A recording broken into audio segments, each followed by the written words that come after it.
Hi friends, உங்க எல்லாருக்கும் என்னுடைய அன்பான வணக்கம். இது ஷர்மிளா பிராங்கோவின் ஆசை அனலில் வேகுதி இளமை நாவல் பகுதி 8. வாசிப்பது ஷர்மிளா பிராங்கோ. வாங்க ஃப்ரெண்ட்ஸ், தொடர்ந்து கதையை கேட்கலாம். அலுவலகத்தை அடைந்த வசீகரனால் எந்த ஒரு வேலையிலும் கவனம் செலுத்த இயலவில்லை. ஒரு குற்ற உணர்ச்சியில் அவன் மனம் தவியாய் தவித்துக் கொண்டிருந்தது. இனியாவிடம் உண்மைகளை அவன் கூறிவிட்டான். ஆனால் அவள் அல்லவா நம்ப தயாராகவில்லை. அதற்கு முழுக்க முழுக்க காரணம் சுகன்யாதான். ஏனோ அவனுக்கு சுகன்யா மீது கோபம் வந்தது. சில நாட்கள் மட்டுமே காதலியாக இருக்கும் பெண்களிடமே தன் முழு சரித்திரத்தையும் கூறிவிடுவான். அவர்களோடு நிரந்தர உறவில் இருக்க முடியாது என்பதை தெளிவாக கூறிய பிறகுதான் அவர்களுக்கும் விருப்பம் இருந்தால் மட்டுமே அவர்களை கெஸ்ட் ஹவுஸுக்கு அழைத்து செல்வான். வலையில் விழும் பெண்களிடம் மெதுவாக பேசி அவர்களை பற்றி முழுமையாக அறிந்த பிறகு, தனக்கு ஏற்றவளா என்று ஆராய்ந்து அறிந்த பிறகுதான் மெல்ல தன்னை பற்றி கூறுவான். உண்மையான காதலையும் நிரந்தரமான கணவன் என்ற உறவையும் விரும்பும் பெண்கள் அப்போதே அவனிடம் இருந்து விலகி விடுவார்கள். ஆனால் இனியா விஷயத்தில் அனைத்தும் தலைகீழாகிவிட்டது. அவளோடு உண்மையான உறவில் இருக்க அவன் விரும்புகிறான். அவளை மனைவியாக்கி கொள்ள விரும்புகிறான். அப்படி இருந்தும் அவள் தன்னை பற்றி முழுமையாக அறியாமலே தன்னை காதலிக்கிறாள். அதுதான் அவன் மனதை பாதிக்கிறது. இந்த சுகன்யாவை கூப்பிட்டு என்ன ஏதுன்னு கேட்கணும். சுகன்யாவின் எண்ணிற்கு அழைத்தான். 1-2 பெல் அடித்து ஓய்ந்தது. அதன் பிறகுதான் அழைப்பை ஏற்றாள் சுகன்யா. என்ன சுகன்யா இப்படி பண்ணிட்ட? ஓ, இனியா கிட்ட உண்மையை சொல்லிட்டீங்களா வசி? ஆமா, ஆனா அவ நம்பலையா? ஆமா, நம்பல. எல்லாத்துக்கும் நீதான் காரணம் சுகன்யா. எஸ், நானே தான் காரணம். நீங்க எத்தனை நாள் தான் இப்படி ஊர் சுத்திட்டு பாக்குற பொண்ணுங்களை எல்லாம் படுக்கைக்கு கூப்பிட்டு இருப்பீங்க? கடைசியில எய்ட்ஸ் வந்து செத்து போயிடுவீங்க. எய்ட்ஸ் எல்லாம் எனக்கு வராது சுகன்யா. ஓ, அடிக்கடி போய் டாக்டரை பார்த்து எந்த சிக்கல்லையும் மாட்டிக்காம செய்ய வேண்டியதை எல்லாம் செஞ்சுட்டே வரோன்ற தைரியத்துல பேசுறீங்களா? ஆனா வசி, எப்பவும் அது கை கொடுக்காது. ஒரு நாள் இல்ல ஒரு நாள் உங்களுக்கு வேண்டாத நோய் வரதான் போகுது. அப்படியெல்லாம் எனக்கு எதுவும் வராது. சரி, அதை விடுங்க. இப்ப என்ன, நீங்க தான் திருந்துறதா முடிவு பண்ணிட்டீங்கல்ல. இனி அவ கல்யாணம் பண்ணிக்கிறதுக்கு முன்னாடியே நீங்க திருந்திடுங்க. கல்யாணத்துக்கு அப்புறமா உண்மையிலேயே நான் உன்கிட்ட சொன்ன மாதிரி ஒரு தப்பான ஆளாதான் இருந்தேன். ஆனா இப்ப உனக்காக நான் திருந்திட்டேன். இப்ப உனக்கு மட்டும் சொந்தமாயிட்டேன்னு ஜாலியா அவகிட்ட சொல்லி மன்னிப்பு கேளுங்க. கண்டிப்பா அவ உங்களை மன்னிச்சிடுவா. ஏன்னா அவ உங்களை உண்மையா காதலிக்கிறா. நான் கூட தான் அவளை உண்மையா காதலிக்கிறேன். ஆனா என்னால சட்டுன்னு என்னுடைய குணத்தை மாத்திக்க முடியாது. மாத்திக்கிட்டு தான் ஆகணும் வசி, வேற வழியே இல்ல. சீக்கிரமா கல்யாண ஏற்பாடு பண்ணுங்க. கல்யாணத்துக்கு முன்னாடி உங்களை நீங்க திருத்திக்கங்க. சரி, நடக்கிறது நடக்கட்டும். அழைப்பை துண்டித்தான் வசீகரன். நாட்கள் மெல்ல நகர்ந்தது. தினமும் இரவு ஒரு அரை மணி நேரமாவது இனியா அவனை அழைத்து பேசுவாள் அல்லது அவன் அவளை அழைத்து பேசுவான். இப்படியே நாட்கள் நகர்ந்து கொண்டிருந்தது. அன்று மாலை 5 மணி அளவில் இனியா அந்த சிறு துணிக்கடையில் நிற்பதை கண்டவன் காரை சாலையோரம் நிறுத்திவிட்டு கடைக்கு வந்தான்.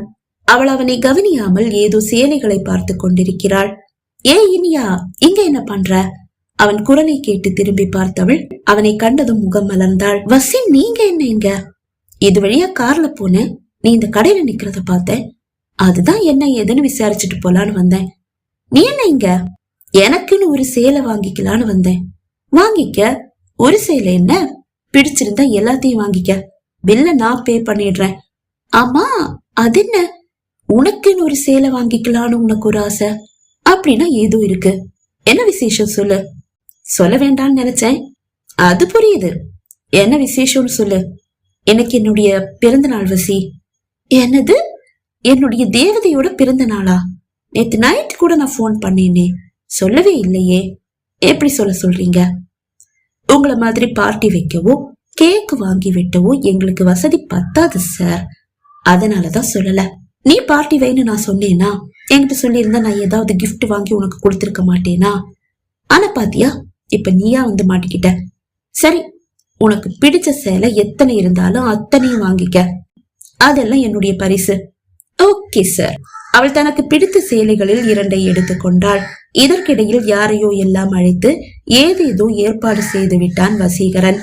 பில்லை கட்டிவிட்டு அவளோடு காரில் வந்து ஏறிக்கொண்டான். கார் அவளது வீட்டிற்கு செல்லும் சாலைக்கு திரும்பி மெல்ல பயணிக்க ஆரம்பித்தது.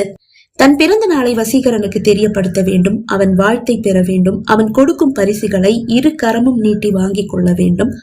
சிறப்பு பரிசாக அவன் ஒரு முத்தத்தை கொடுக்க வேண்டும், அதை கேட்டு வாங்கிக் கொள்ள வேண்டும் என்பதெல்லாம் அவளது விருப்பமாகவும் கனவாகவும் இருந்தது. ஆனால் அதை எதையும் அவனிடம் அவள் சொல்லவில்லை. இப்போது இதோ அவளது பிறந்த நாள் அவனுக்கு தானாக தெரிந்துவிட்டது. இனி என்ன என்ன நடக்கும் என்று அவள் மனதிற்குள் ஒரு எதிர்பார்ப்பு.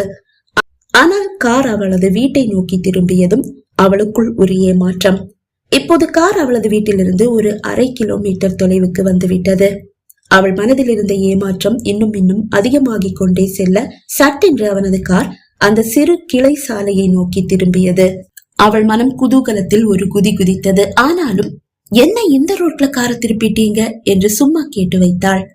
என்னுடைய தேவதையோடைய பிறந்த நாள்னு தெரிஞ்சதுக்கு அப்புறமா எப்படி உன்னை அப்படியே விட்டுட முடியும் சொல்லு? அவனது செல்போன் ஒலிக்க செல்லை எடுத்து ஹலோ என்றான். வேலையெல்லாம் முடிஞ்சிடுச்சா? ஓகே, நீங்க எல்லாம் கிளம்பிடுங்க, வீட பூட்ட வேண்டாம். Okay okay.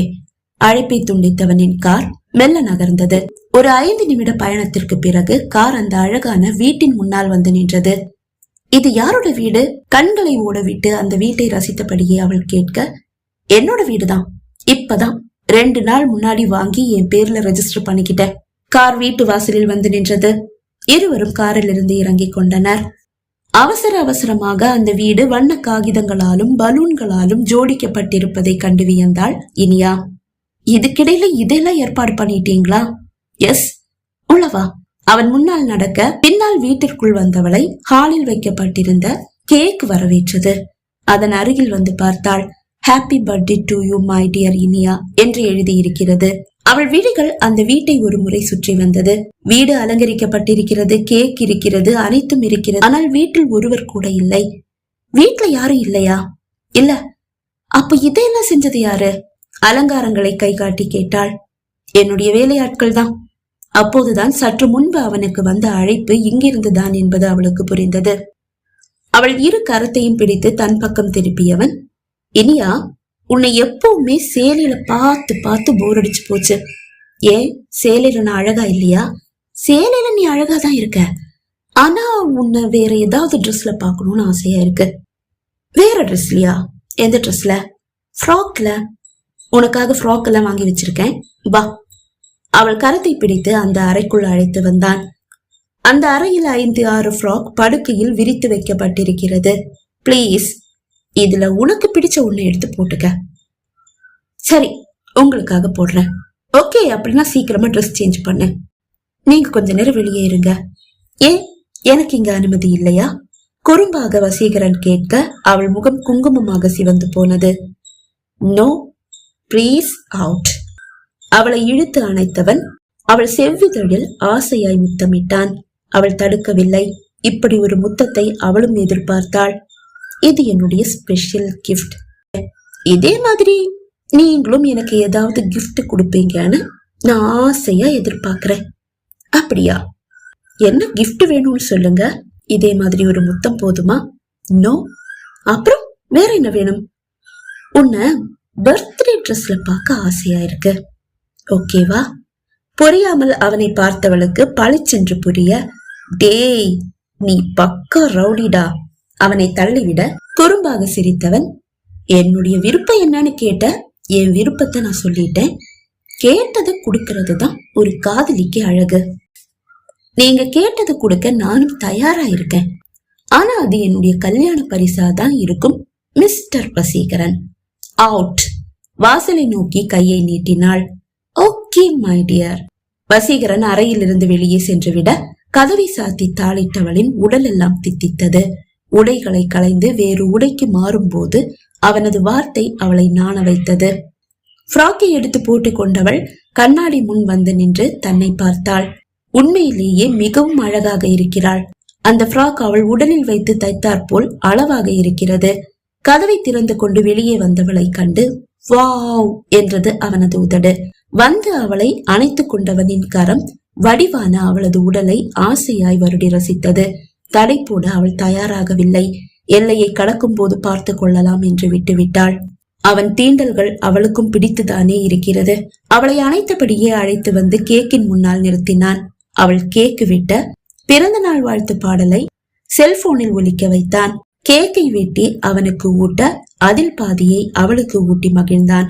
உணவு மேஜை முன் அவளை கொண்டு வந்து அமர்த்தியவன் வகை வகையாக ஆர்டர் செய்து வைத்திருந்த உணவை அவளுக்கு பரிமாற தயாராக, வேண்டாம் நீங்க உட்காருங்க, நானே பரிமாறுறேன். அவன் இருக்கையில் அமர அவனுக்கும் பரிமாறி தனக்கும் பரிமாறி கொண்டவள் அவன் அருகில் ஒட்டி உரசியபடி அமர்ந்தாள். அவள் காலை காலால் வருடியபடியே உணவை முடித்தவனின் எதிர்பார்ப்புகள் அடங்கவில்லை என்று அவனது விழிகள் சொன்னது. இதற்கு மேல் இங்கு இருந்தால் ஆபத்து என்று அவளுக்கும் தோன்றியது. ஓகே, என்ன வீட்டுல கொண்டு போய் விட்டுடுறீங்களா? அவள் கூறி முடிக்கும் முன் அவளை கட்டி அணைத்தவனின் இதழ்கள் அவள் உடலில் எங்கெங்கோ பதிந்தது. ஒரு கணம் தன்னை மறந்து போனவள் அவன் மீது சாய்ந்துவிட அவளை அப்படியே தூக்கி கொண்டு வந்து படுக்கையில் கிடத்தியவன் அவள் மீது படர்ந்தேறினான். தன்னை அவனுக்கே அப்படியே விட்டு கொடுத்து விட அவளுக்கும் விருப்பம்தான். ஆனால் திருமணத்திற்கு முன்பு இப்படி ஒரு தப்பு அது நடக்கக்கூடாது என்று அவள் மனம் அவளை எச்சரிக்கவே செய்கிறது. ஆனால் ஏனோ அவனை தடுக்க அவளுக்கு மனமும் வரவில்லை. அவன் கரம் இப்போது அவள் உடையை குறிவைக்க சட்டென்று துள்ளி எழுந்தவள், வேண்டாம் வசி, இது தப்பு. எழுந்து கொண்டவளை இழுத்து தன் மடியில் போட்டவன் வீணையாக மீட்ட ஆரம்பித்தான். பிளீஸ் வசி, வேண்டாம், இது தப்பு என்று கூறியபடியே அவன் பிடியில் இருந்து தப்ப முயல்கிறாள். ஆனால் அவனிடம் தோற்று போனாள். அழுதே விட்டாள் இனியா. அதை கண்டு கலங்கி போனவன் அவளை விட்டு விட்டான். ஏன் இனியா, உனக்கு என்ன பிடிக்கலையா? பிடிச்சிருக்கு, ஆனா இது வேண்டாம், இது தப்பு. இனியா, என்னைக்கா இருந்தாலும் நீ எனக்கு தானே. உன்னுடைய பிறந்த நாள் பரிசா நீ எனக்கு உன்னை தரக்கூடாதா? சாரி வசி, நீங்க தான் என்ன கல்யாணம் பண்ணிக்க போறீங்க. உங்ககிட்டயே ஆனாலும் கல்யாணத்துக்கு முன்னாடி என்னை இழக்க நான் விரும்பல. ரெண்டும் ஒண்ணுதான் இனியா. அவளை இழுத்து படுக்கையில் போட்டவன் அவளை அடையும் நோக்கோடு கட்டி அணைக்க, வசி, நீங்க எல்லைய மீறி போனா சத்தியமா உங்ககிட்ட இருந்து என்னால தப்பிக்க முடியாது. அதனாலேயே நான் உங்களை தடுக்கவும் மாட்டேன். ஆனா இன்னைக்கு பாக்குற இனியாவ நாளைக்கு நீங்க பார்க்க மாட்டீங்க, அதையும் ஞாபகம் வச்சுக்கங்க. அதிர்ந்து போனவன் சட்டென்று விலகி கொண்டான். எழுந்து தன்னை சரி செய்து கொண்டவள், தேங்க்யூ, பிளீஸ் நீங்க வெளியே போறீங்களா? நான் ட்ரெஸ் மாத்திக்கிறேன். இது உனக்குதான் இனியா, இத போட்டுட்டு வீட்டுக்கு போக முடியாது.